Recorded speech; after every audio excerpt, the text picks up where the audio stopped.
Welcome back to the aphorism series. In this video, we are going to talk about the 36th aphorism, which states, existing stronger disease repels the weaker.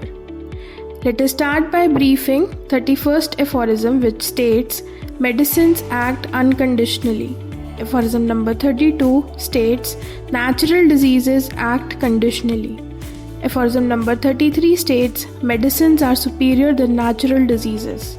Aphorism number 34 states, dissimilar diseases does not cure, but similar diseases do. Aphorism number 35 states, what happens when two dissimilar diseases meet. And aphorism number 36, in this video we are going to talk about existing stronger disease repels the weaker. Let us start by reading the aphorism. If the two dissimilar diseases meeting together in the human being be of equal strength, or still more, if older one be the stronger, the new disease will be repelled by the old one from the body and not allowed to affect it. A patient suffering from a severe chronic disease will not be infected by a moderate autumnal dysentery or other epidemic disease.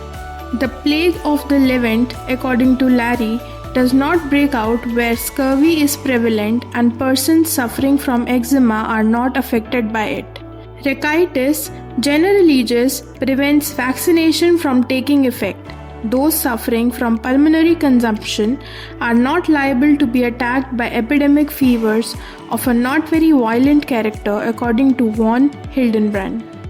Aphorism number 35 में doctor Hahnemann ने कहा कि हम 3 different cases consider करेंगे और फिर देखेंगे कि जब कोई 2 डिसिमिलर नेचुरल डिजीज़ एक ह्यूमन बीइंग में मिलती हैं तो उसका क्या आउटकम आता है। तो यहाँ पे 36th एफोरिज्म में डॉक्टर हेनेमन ने पहला केस लिया है जहाँ पे 2 डिसिमिलर डिजीज़ एक ह्यूमन बीइंग में मिल रही हैं और जो पहले से एग्जिस्टिंग कंडीशन है वो स्ट्रॉन्गर है और जो न्यू डिजीज़ है वो वीकर है अफेक्शन में। तो ऐसे केस में क्या होगा, ऐसे केस में जो स्ट्रॉन्गर अफेक्शन है वो वीकर अफेक्शन को बॉडी को अफेक्ट ही नहीं करने देगी, यानी कि the new disease will be repelled by the existing one.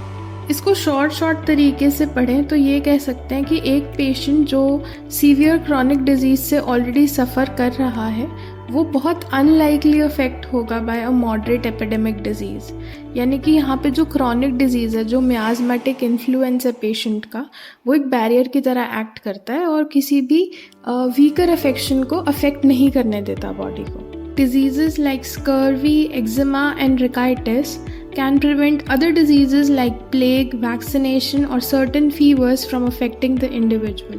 इसी बात को समझाने के लिए डॉक्टर हेनेमन ने एजर्प्ट यूज़ किए हैं, अलग अलग 3 एग्जाम्पल समझाए हैं। जो पहला एग्जाम्पल लिया उन्होंने वो कहा कि the plague of Levant according to Larry does not break out where scurvy is prevalent, कि जिन लोगों को ऑलरेडी स्कर्वी था, वेयर स्कर्वी वॉज प्रेवलेंट, वहाँ पे प्लेग ऑफ लेवेंट किसी को हुआ ही नहीं, वो लोग अफेक्ट ही नहीं हुए।